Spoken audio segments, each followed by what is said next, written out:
Agreement के आधार पे खूब सारी संपत्तियों का क्रय विक्रय भी हो रहा है।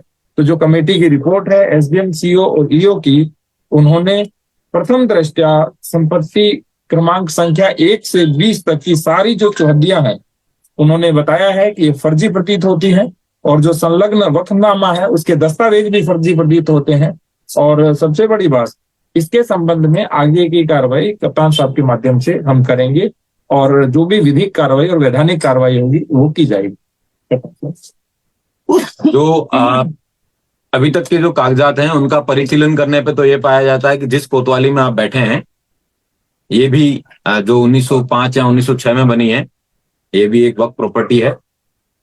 और इस तरीके के जो कागजात प्रस्तुत किए गए हैं, जितने भी वक्फ प्रॉपर्टी के कागजात हैं, उन सबको वेरिफिकेशन करवाया जाएगा उनका। जिसमें सेक्शन 56 है वक्फ एक्ट 1995 का, उसका जो वायलेशन हुआ है उन सबका भी वेरिफिकेशन कराया जाएगा। और जहां जहां पे इसके वायलेशन को पाया जाएगा और फर्जीवाड़े करके, डॉक्यूमेंट करके, एग्रीमेंट करके जो एक्सचेकर को भी जो लॉस हो रहा है, ये बेनामे कराए जा रहे हैं, जिसका कोई लीगल सेंटिटी बेनामे के तौर पे, जो सेल डीड के तौर पे होना चाहिए वो नहीं है, उन सब में भी कार्रवाई की जाएगी। और इस पर्टिकुलर केस में जो रिपोर्ट एसडीएम, सीओ और ईओ ने दी है, उसके आधार पे एक अभियोग पंजीकृत किया जाएगा और आगे की विधिक कार्रवाई सुनिश्चित की जाएगी। सर, ये अभियोग किसके खिलाफ पंजीकृत करेंगे आप? ये अभियोग वर्तमान में तो अज्ञात के रूप में दर्ज किया जाएगा, लेकिन जिन जिन लोगों के द्वारा ये कागज वहां पे या फिर वक्त में या जहां भी दिए गए होंगे, वो विवेचना में उसके आधार पे कार्रवाई की जाएगी।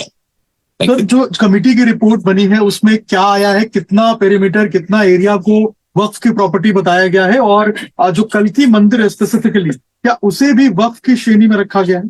पूरा शहर ही है, 4 किलोमीटर का एरिया है, आसपास के गांव भी उसके अंदर वक्फ के रूप में दर्ज किए गए हैं।